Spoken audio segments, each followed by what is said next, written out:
This wasn't just the story of a man. This was the story of an idea. An idea that changed how we understand reality itself. From a quiet patent clerk in 1905 to the man who redefined space, time, and the universe. But genius comes at a cost. And not every discovery leads to peace. This is the complete story of Albert Einstein.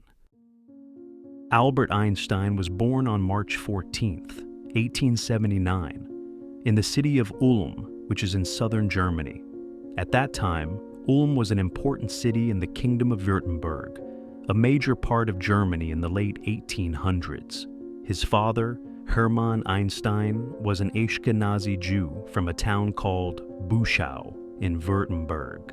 Hermann was very smart and did well in applied mathematics while he was studying in Stuttgart, Württemberg's capital, as a young man. However, the Einstein family did not have a lot of money, so he had to stop his education and work in a featherbed store owned by his cousins, Moses and Hermann Levi, in Ulm during the 1870s. Albert's mother, Pauline Koch, came from a family of German Jews who had many connections as merchants in Württemberg. She married Hermann Einstein in 1876, and Albert was their first son. 2 years later, in 1881, they had a daughter named Maya, or Maria Einstein. A lot of Albert's early life was influenced by his father's business activities. When Albert was just a baby, Hermann Einstein, after taking his brother Jacob's advice, decided to relocate the family to Munich, the largest city in southern Germany, about 170 kilometers east of Ulm. This move took place in 1880, as Jakob and Hermann wanted to start an electrical engineering company called Einstein & Cohesion Munich, right as the major transition to electricity was beginning to happen worldwide. In Munich, Albert attended a Catholic elementary school before transferring to Luitpold Gymnasium in 1887. He stayed there until 1894, but at that point, the family had to move again after Hermann and Jakob could not get a deal to electrify Munich. They then moved to northern Italy, first living in Milan and then in Pavia.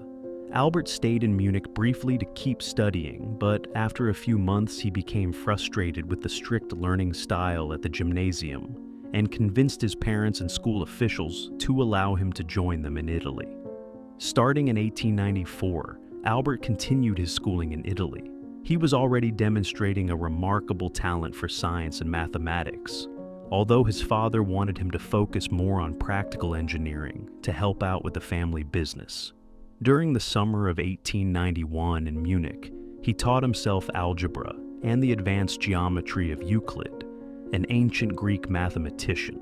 The Einsteins hired a private tutor named Max Talmud, who was skilled in optometry and ophthalmology, to teach Albert higher-level mathematics and science. However, Talmud quickly realized that Albert was learning faster than he was in subjects like calculus, algebra, and geometry. He wasn't just a genius interested only in science and math. As he grew into a teenager, he also started reading a lot of the most challenging philosophical authors from the 18th and 19th centuries, especially the German thinker Immanuel Kant. Kant's book, Critique of Pure Reason, first released in 1781, provides a detailed examination of metaphysics, which looks into the nature of reality. This book is one of the most complicated philosophical works ever written, but Albert seemed to grasp it well by age 14, surprising his tutor. Young Einstein's talents were recognized by his teachers, tutor, and parents.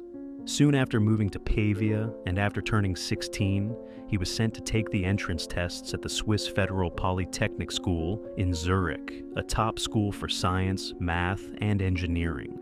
Even though he did well on the technical tests, Albert was not accepted because of his young age. The next year he passed the Swiss Matura, an exam for students who hadn't attended school in Switzerland but wanted a secondary education equivalent. Earlier that year, he had also given up his German citizenship to avoid being drafted into the mandatory military service for young men in his country. Therefore, as someone without a nationality, he finally enrolled in the Polytechnic school in Zurich in the fall of 1896 at the age of 17. There, he would study physics and mathematics, the two subjects in which he had shown great talent since childhood. He would spend 4 years there, eventually earning a diploma in 1900. Einstein's time in Zurich was when his research interests really started to take shape. He was becoming a versatile scientist who could mainly be called a physicist, but whose knowledge spanned many topics, like finding an accurate method to measure tiny molecules, which is part of quantum mechanics, the science that explains the physical properties of matter at atomic and subatomic levels. He was also interested in how light moves.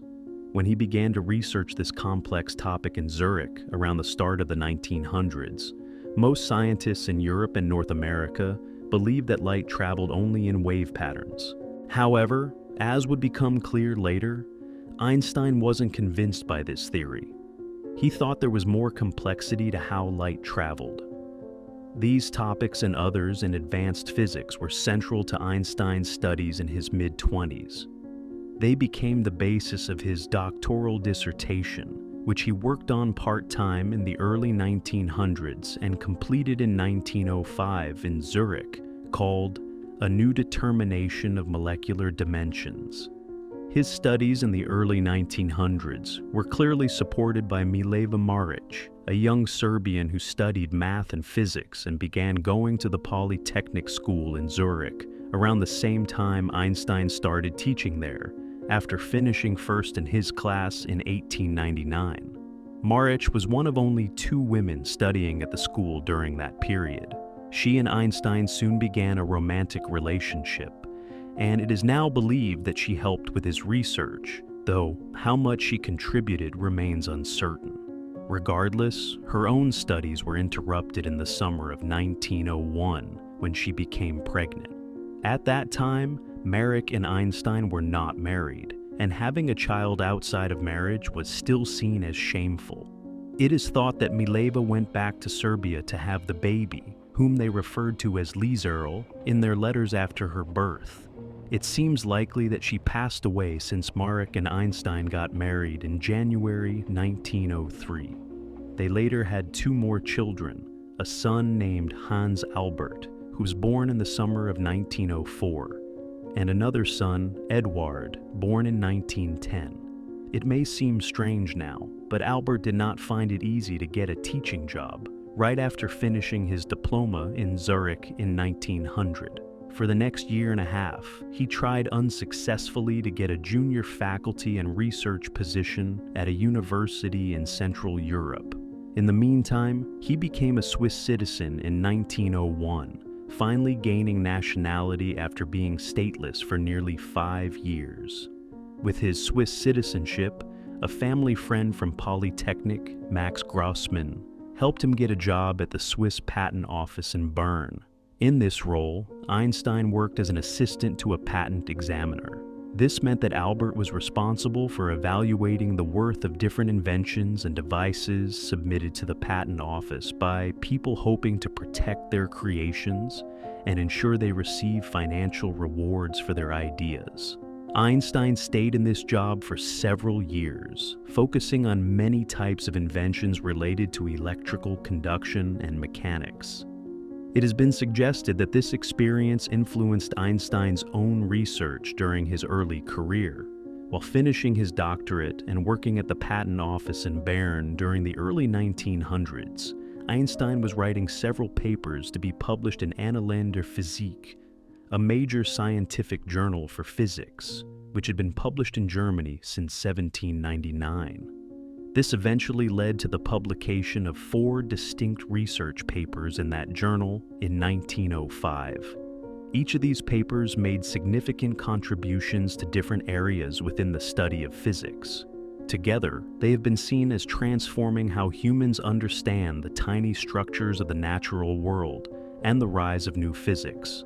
The first of Einstein's 4 papers from 1905 was called A Simple Perspective on the Creation and Change of Light and came out on June 9th. This paper introduced the idea known as the photoelectric effect for the first time. The photoelectric effect describes how electrons are released when light or other forms of electromagnetic radiation hit a material. The electrons that get released in this way are referred to as photoelectrons. Before 1905, when Einstein explained the photoelectric effect, most physicists thought light moved like ocean waves. However, Einstein showed that light also traveled in what he called distinct energy packets, which moved together without splitting apart and could only be absorbed or produced as whole units. This not only clarified many unknown aspects of light and electrons, but also had crucial importance for understanding how light with a specific frequency could provide enough energy to free an electron. This was based on earlier work by physicists like Max Planck, but Einstein's paper included a lot of new information about how energy and light interacted through the photoelectric effect. This had significant effects for practical physics. Just 6 weeks after this first paper was released, Einstein's second paper from 1905, titled On the Movement of Tiny Particles Floating in a Still Liquid as Needed by the Molecular Kinetic Theory of Heat, was published in Annalen der Physik on July 18th. Before Einstein's paper, there was no precise method to measure the size of molecules, but some scientists in the 19th century, like John Dalton, had observed that chemicals tended to combine or separate in specific weight ratios, indicating that they were all constructed from a yet unknown type of physical molecule common to all substances. Einstein's second paper from 1905 explained how to better measure atoms through something called Brownian motion, where tiny particles, like pollen grains, float in water. This paper, along with a supporting study by French scientist Jean Perrin in 1908, clearly proved that atoms and molecules indeed exist and are the essential components of everything around us. Therefore, this paper was an important step in helping people accept that atoms and molecules are real, paving the way for atomic theory to become a key part of physics in the 20th century. Einstein's third paper was published a little more than 2 months later, on September 26, 1905. This work was called On the Electrodynamics of Moving Bodies, and dealt with the idea of special relativity. The focus was on solving a problem linked to an equation created by Scottish mathematician James Clerk Maxwell in the early 1860s concerning electricity and magnetism. Maxwell's equations created confusion for physicists trying to understand how mechanics work at speeds close to that of light. To address this, Einstein presented his special theory of relativity in his 1905 paper. This theory says that the speed of light is constant for everyone, no matter how the light source or the observer is moving. This directly challenged Isaac Newton's belief from over 200 years ago that light's speed is not fixed. Furthermore, Einstein's theory correctly pointed out that when two objects relate to light, it becomes impossible to truly know which object is in motion and which one is still. Einstein had this insight while riding a streetcar in Bern during early summer 1905 and watching the clock tower in the city center. He understood that if the streetcar suddenly traveled at the speed of light, the hands of the clock on the tower would seem to stop, even though the clock inside the streetcar would keep moving normally because both he and the clock in the streetcar were moving at the same speed. So, the speed of movement is relative. If the streetcar accelerated to light speed, it wouldn't mean the clock tower had actually stopped. It would only seem that way compared to the speed the streetcar was now moving. This is how the special theory of relativity works. Einstein's fourth and last paper of his Annus Mirabilis came out on November 21st and was called, Does the Inertia of a Body Depend Upon Its Energy Content? Few people know this title today, but many are aware of the famous equation that Einstein introduced in this paper, E equals mc squared. In simple terms, this equation states that the energy, E, of an object at rest is equal to its mass, m, multiplied by the speed of light squared.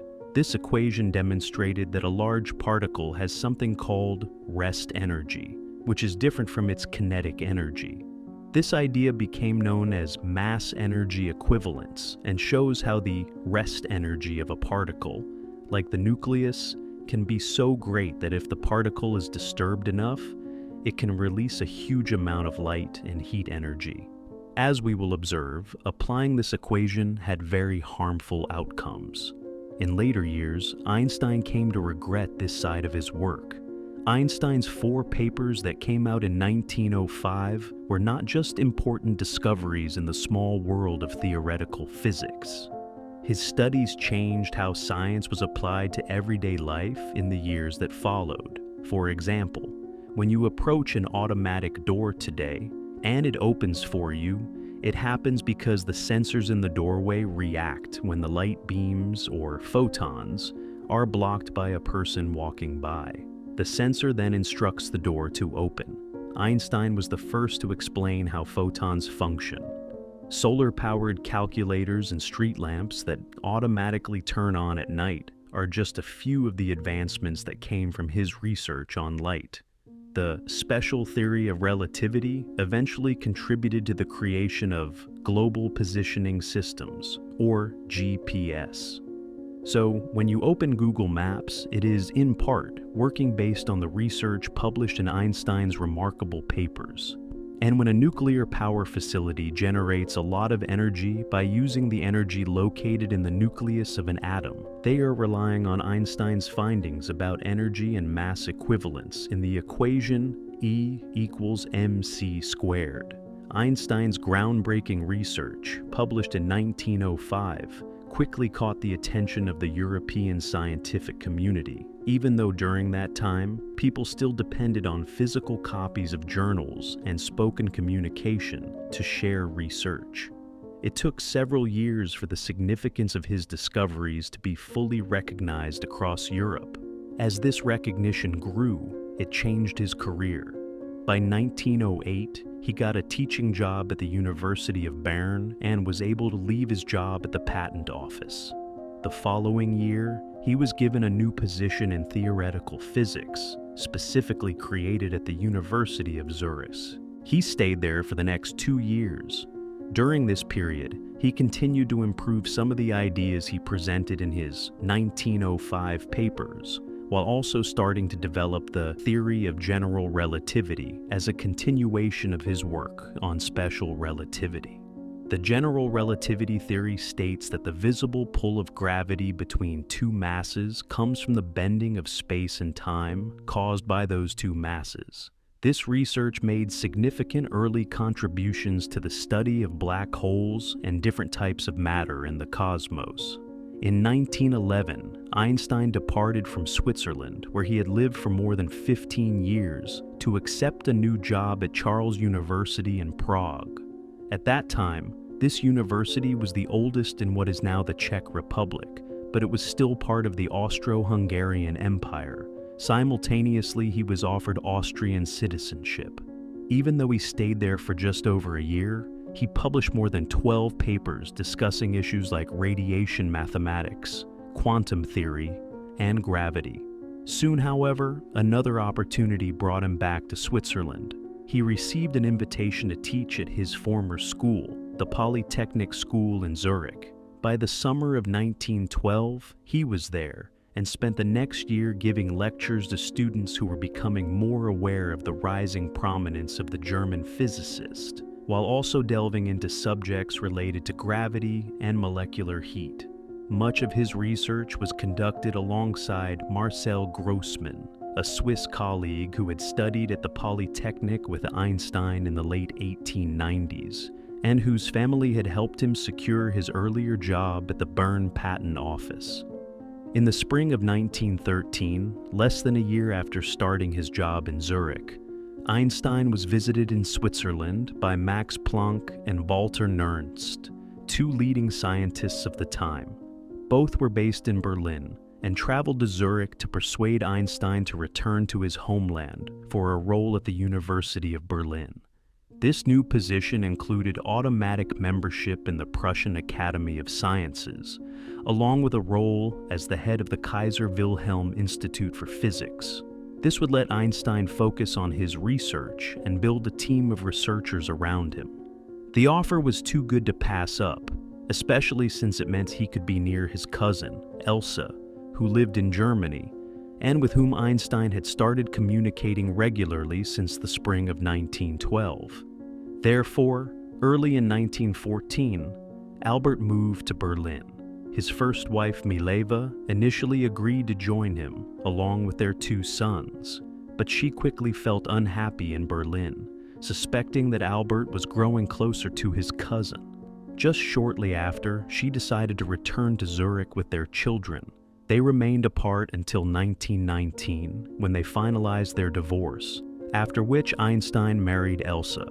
By that time, both he and Elsa were in their 40s, and this second marriage did not result in any more children, though Albert became a stepfather to Elsa's 2 daughters from her previous marriage. Einstein's arrival in Berlin was soon overshadowed by the start of World War I. For years, tensions had been escalating among the major European nations over diverse issues, including colonial competition in Africa, the decline of Ottoman power in the Balkans, and the naval race between Britain and Germany. All these factors converged in the summer of 1914 into the start of a big war across Europe, which quickly turned into a global battle. When it started, Germany's attack on neutral Belgium to move swiftly into northeastern France was met with widespread global disapproval. Soon, a paper called the Manifesto of the 93, aimed at the civilized world, was being distributed in Germany. This action was led by notable people like Adolf von Baeyer, who won the Nobel Prize in Chemistry in 1905, and Paul Ehrlich, known for his groundbreaking work in chemotherapy and awarded the Nobel Prize in Medicine in 1908. This document was basically a letter from many prominent German scholars showing their backing for Germany's war campaign.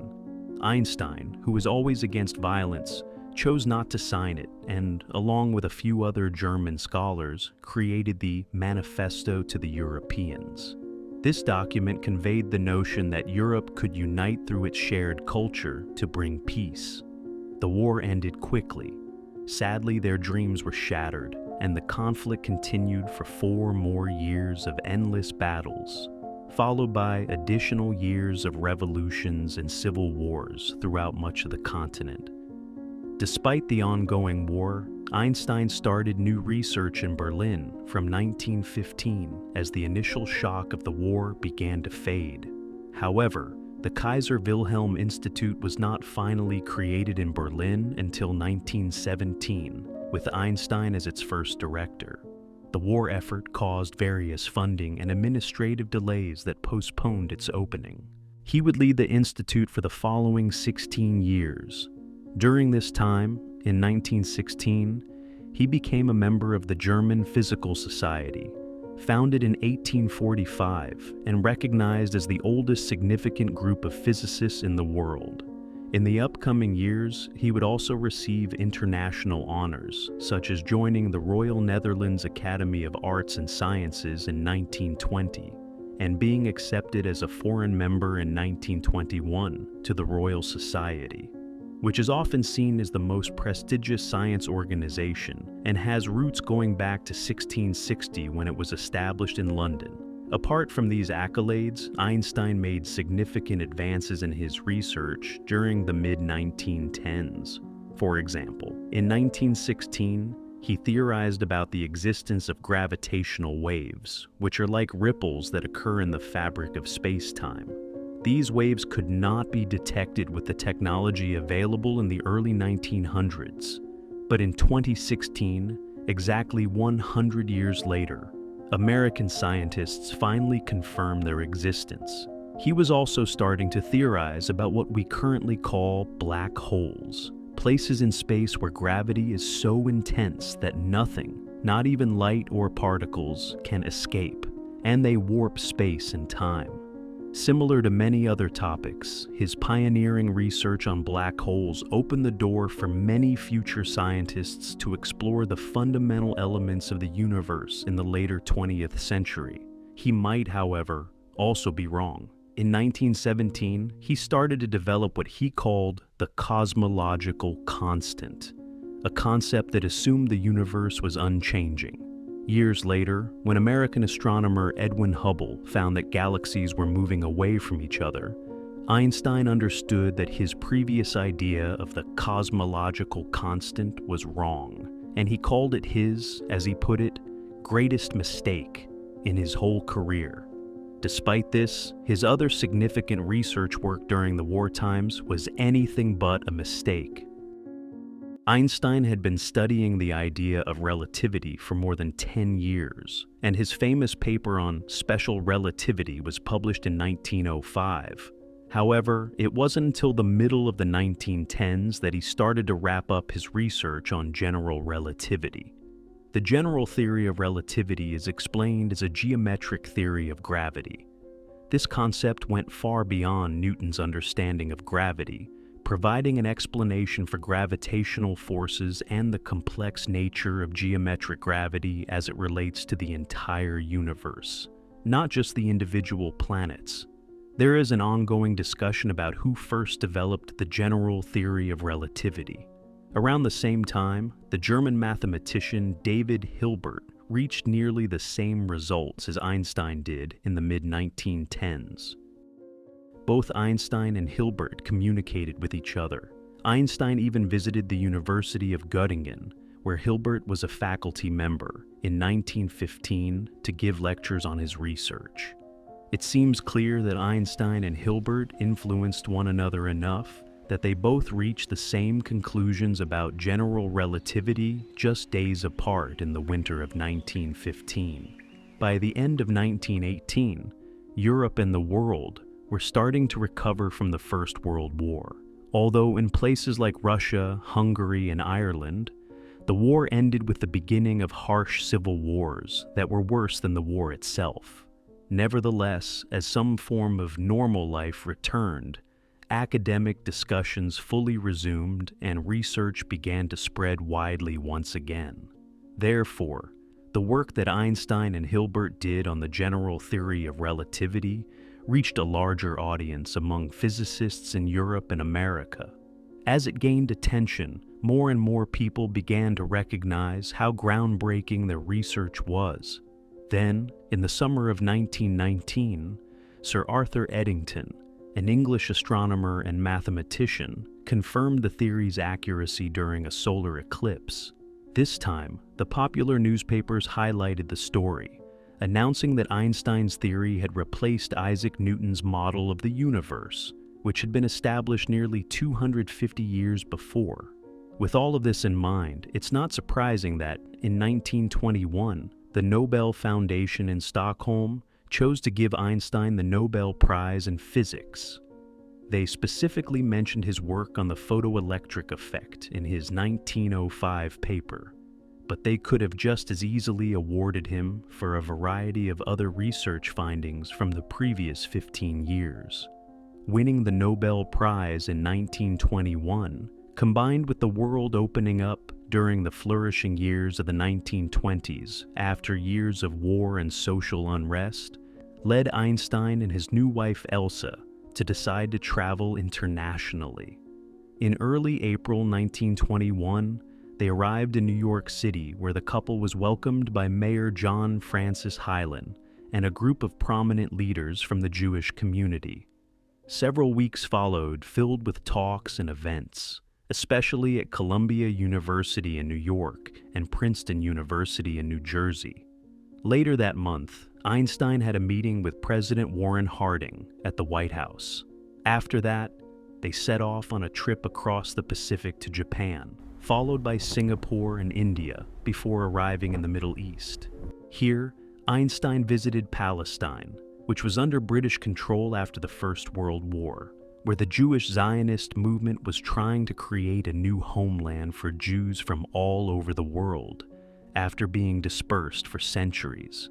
Then he went back to Germany, but the trip from 1921 to 1922 marked the start of a series of important journeys around the world. In the middle of the 1920s, Einstein got involved in a scientific argument that received a lot of attention. This was between him and Niels Bohr, a Danish physicist who won the Nobel Prize in Physics in 1922, exactly 1 year after Einstein received the same award. A disagreement had been growing between Einstein and Bohr throughout the mid-1920s regarding their different views on quantum theory. Most of this revolved around Bohr's disbelief in the real existence of photons, which Einstein had first proposed in 1905. He didn't accept their existence until 1925, and even then, their discussions continued about various aspects of their differing ideas on quantum mechanics.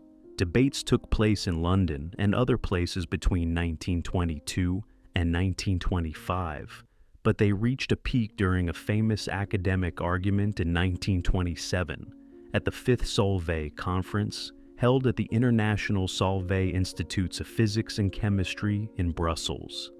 During this event, Bohr and Einstein furthered their discussions, with both of them making arguments that would later turn out to be correct. Yet, aside from their theoretical disputes, the conference is remarkable for the number of highly skilled physicists it attracted. 17 out of the 29 participants had either won a Nobel Prize already or would receive one later, and Einstein and Bohr were accompanied by notable figures like Marie Curie, Werner Heisenberg, and Erwin Schrödinger. This reflects the incredible talent of the European scientific community during the period between the two world wars. In the late 1920s, Einstein also began to rethink his theories about the universe. This was prompted by American astronomer Edwin Hubble's discovery regarding the movement of nebulae, now known as Hubble's law.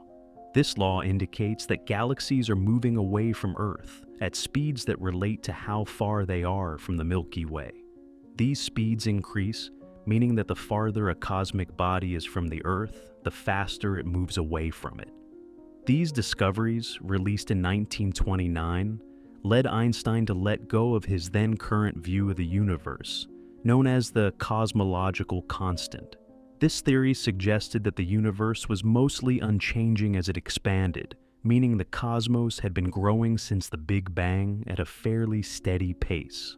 Hubble's findings made Einstein reconsider his theory, as it became obvious that the universe was actually expanding faster and faster.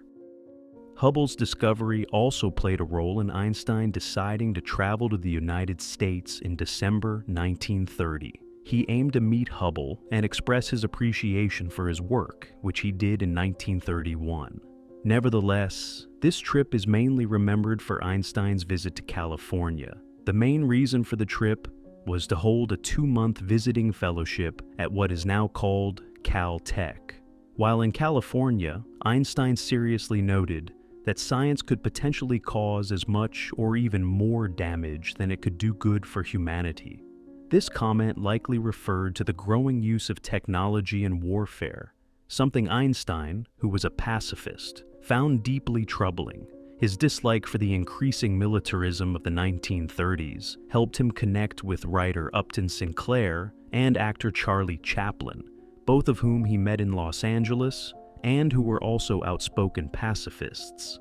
Einstein's friendship with Chaplin grew, and he attended the premiere of Chaplin's new movie, City Lights. When Albert and his wife Elsa attended the cinema with Chaplin, Einstein received cheers similar to those given to a Hollywood star. This also marked the start of a long friendship with Chaplin, who later visited Einstein's apartment in Berlin, and Einstein reconnected with Chaplin when he returned to America in early 1933. Although Einstein was maintaining his positions in Germany and traveling a lot in the 1920s and early 1930s, as his fame grew, the situation in Germany was becoming increasingly dire. After World War I, Germany was in political turmoil, but starting in 1923, it experienced a time of noticeable growth and instability. This period ended abruptly in late 1929 when the stock markets crashed in New York City, leading to a widespread economic depression in many developed nations. In Germany, as millions lost their jobs and financial stability, a large portion of the population turned to the fiercely anti-Semitic National Socialistic German Workers' Party, or Nazis, led by Adolf Hitler in national elections. In the Reichstag elections of 1932, they became the largest political party, and in the early months of 1933, Hitler was appointed Chancellor of Germany. Within a few weeks, the party had successfully changed Germany into a single-party, fascist nation. This situation was very troubling for the Jewish community in the country, including people like Einstein. In America, he made the choice not to go back to Germany, so the Einstein family moved to the US after a short trip to Antwerp in Belgium, where Albert gave his German passport to the German embassy and gave up his citizenship. In Berlin, the Nazis had already searched his home 2 times because of his Jewish background, and in the following year, Jewish scholars like him were forced out of their jobs all over Germany. After deciding to live permanently in the United States in 1933, Einstein quickly got a job at the Institute for Advanced Studies at Princeton University in New Jersey.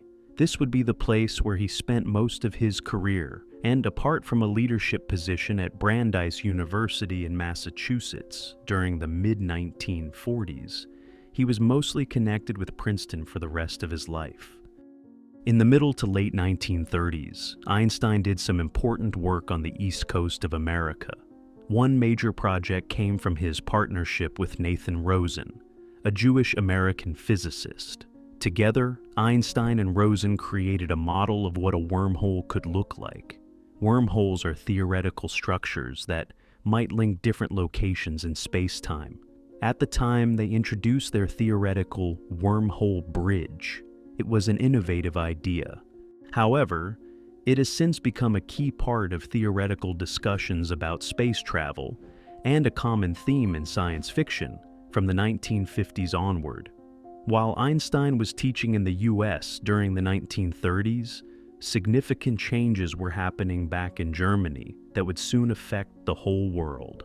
After the Nazis rose to power in 1933, they made their goal clear to change the conditions of the Treaty of Versailles, which had ended World War I. In the mid-1930s, they started to rearm Germany by enlisting hundreds of thousands of soldiers and creating thousands of tanks and aircraft. Then, starting in the spring of 1938, the Nazis used diplomatic pressure to annex Austria into a larger Germany and take land from other countries like Czechoslovakia and Lithuania. When Hitler invaded Poland in September 1939, Britain and France decided they could no longer tolerate the Nazis and declared war on Germany. Initially, President Franklin Delano Roosevelt's government did not have public backing for American involvement in what many in the US saw as a European conflict, where they should not get involved. But when Germany's ally, Japan, attacked the US Pacific Fleet at Pearl Harbor in Hawaii in December 1941, the United States joined the Second World War. More than any other conflict in history, this war was significantly influenced by advances in science. Even though he was against violence, Einstein quickly began talking to the US government about the escalating war. In fact, this communication started weeks before the fighting began in Europe. At the beginning of 1939, physicists in Europe figured out how to split uranium atoms, a process known as nuclear fission. This major discovery brought the idea of creating a nuclear bomb closer to reality. Several European physicists, especially Hungarian Leo Szilard, understood how likely it was that a focused research team could create a nuclear weapon. This potential development caused great concern among many scientists in Europe, as many of them were based in Germany and could potentially assist the Nazis in making a nuclear bomb.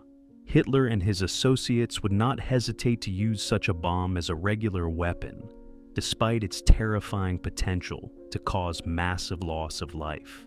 As a result, Szilard, along with two other Hungarian physicists, Edward Teller and Eugene Wigner, wrote a letter to the US government warning them about the dangers of the Nazis developing a nuclear weapon before anyone else could. They sent the letter to America, where Einstein added his signature, after which it was forwarded to President Roosevelt's administration. This letter, now called the Einstein-Szilard letter, played a crucial role in prompting the US to start its own project for creating a nuclear weapon. The Manhattan Project, which was the US government's effort to create a nuclear bomb, began in a limited way toward the end of 1939, just weeks after the Einstein-Szilard letter arrived.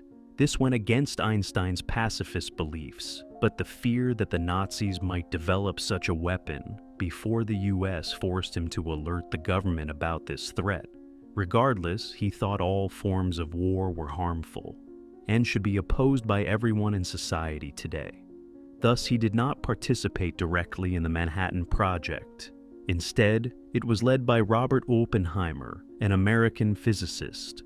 Although the project's activities were restricted from 1939 to 1941, when the US entered the war in December 1941, funding and resources grew significantly.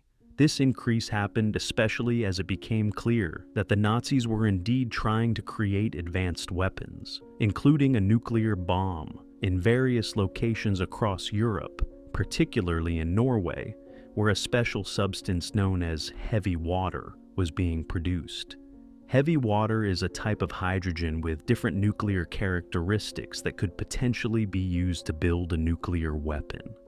However, the research process was slow and faced many delays thanks to sabotage efforts by British special forces and Free Norwegian fighters. By this time, the Manhattan Project had over 130,000 employees in the United States, and a nuclear reactor was demonstrated in Chicago as early as 1942. Eventually, in mid-July 1945, the world's first atomic bomb was ready. The first atomic bomb was exploded in the New Mexico desert. When the first nuclear bomb went off, World War II had already ended in Europe for a few weeks. However, the Allies had agreed to wait until they defeated Nazi Germany before finishing the war in the Pacific against Japan. So fighting continued there into the summer of 1945. As a result, President Harry Truman's administration quickly chose to use the new bomb against Japan, believing that it would save over 1 million lives by making Japan surrender faster. On August 6, 1945, the first atomic bomb used in a war was dropped on Hiroshima, killing around 75,000 people on the first day, and about 60,000 more in the months after from radiation sickness. 3 days later, a second, slightly different atomic bomb was dropped on Nagasaki, resulting in the deaths of over 80,000 people from the immediate destruction and later effects. Japan surrendered soon after, but Albert Einstein was horrified by the brutality of the bombings and their consequences. After the attacks, he stated, "It's time for humans to stop waging war. It's no longer sensible to solve global issues through conflict." In the years after the war, Einstein continued his research and published work, although he was nearing 70 and faced public pressure and some health issues that limited his output. Still, at Princeton in the late 1940s, he developed what he called his unified field theory, which he shared in Scientific American in 1950, under the title On the Generalized Theory of Gravitation. This theory aimed to create a single explanation to understand the basic forces of nature and the universe. Many physicists in the first half of the 20th century tried to create such a unifying theory, but none gained wide acceptance in the academic world. Einstein's theory tried to combine ideas from his general relativity work, electromagnetism, and gravity, suggesting a single source for all physical laws that could unify forces like gravity, electromagnetic forces, and even the bending of space-time, which was a focus of his research in the 1930s. In the end, his efforts and those of others to develop a unified theory did not succeed, but his research contributed significantly to the advancement of differential geometry, which studies the shapes and surfaces in space. The years after World War II in America saw Einstein gain a type of fame that was quite unique for a theoretical physicist. This actually started back in the early 1920s when he first came to New York City. His theory of relativity had recently been backed by other scientists, which changed how we understand the universe at a basic level, and he had also won a Nobel Prize. In December 1919, the New York Times reported that Einstein had, in their words, destroyed space and time through his research. This marked a significant change in human thought. By the 1940s, it was clear how Einstein's groundbreaking ideas were not only changing society and the world in real ways, but also how they related to theoretical physics. During this time, he became a celebrated figure in American life. When his professional life was nearing its end, Einstein had produced an impressive amount of written work. Although it might seem odd to some, most of Einstein's academic work consisted of papers published in academic journals, nearly 300 over 55 years, rather than books. This form of publishing was, and still is, the main way of sharing research for people studying hard sciences. The few books he did write, which were more than a dozen, usually included material he had already published in academic papers, aimed at connecting his existing work on general relativity and other subjects, or making complex ideas simpler for a wider audience. Some of these books were used for many years as textbooks for advanced undergraduate and postgraduate students studying theoretical physics at universities. Moreover, translations of his work were done in many languages, making Einstein's ideas accessible in numerous countries by the middle of the 20th century. Beyond his academic writings, Einstein was also a very active communicator, and at the Albert Einstein archives at the Hebrew University of Jerusalem, there are over 3,500 pages of his private letters from 1912 to 1955. He also wrote extensively about different political, philosophical, religious, and humanitarian topics. Not surprisingly, collections of Einstein's work, letters, and other writings, like those published by Princeton University Press since the late 1980s, where he spent nearly all his career in the United States, have filled many lengthy volumes. The person responsible for this vast body of work, despite his intelligence and fame, was very humble. He once said about himself, "I have no special talents. I am only passionately curious." He did not seek wealth or fame, and in fact, visitors to his home in Berlin in the 1920s or to his American home after 1933 often noticed the simplicity of his living space, where the most luxurious decoration was quite modest. There was often a piano available for Einstein to enjoy playing the classical music that he adored. After Albert Einstein separated from his wife in 1914, his two sons went to live with their mother, which gradually created distance in his relationship with them. Although he later reconnected with his son Hans after Hans immigrated to the United States in 1938, his other son, Eduard, remained in Europe. Despite continuing to exchange letters with his father, Eduard never saw Einstein again after he left for America in the early 1930s. and he eventually developed serious mental health problems that led to his institutionalization in Zurich. Einstein's marriage to Elsa had also been difficult for many years before her death in New Jersey in 1936. Many historians believe that he often immersed himself deeply in scientific work as a way to cope with his struggles in personal and emotional relationships. In political and moral matters, Einstein was known for his compassion and maintained a lifelong rejection of violence and war. Einstein generally viewed the United States in a positive light and considered it a society where success was based on merit. Despite this, the FBI had begun compiling a file on him even before he permanently moved from Europe. By the mid-1950s, this file had grown to more than 1,400 pages, a situation that was not unusual in post-war America for someone who was both a former German national and a prominent academic. Einstein's Jewish background was a central aspect of his identity, even though he personally described himself as an agnostic and regarded the Bible as a collection of what he called primitive legends. From the 1930s onward, his Jewish heritage strongly influenced his life, particularly as it led him to leave Europe and settle in the United States in response to the growing Nazi threat. In his later years, Einstein also became well known for his support of Zionism and the establishment of the State of Israel. He had previously visited Palestine in the 1920s, when the region was under British mandate following the First World War. At that time, large numbers of Jews were already living in, or migrating to, the area with the aim of rebuilding a Jewish homeland after nearly 2,000 years of dispersion.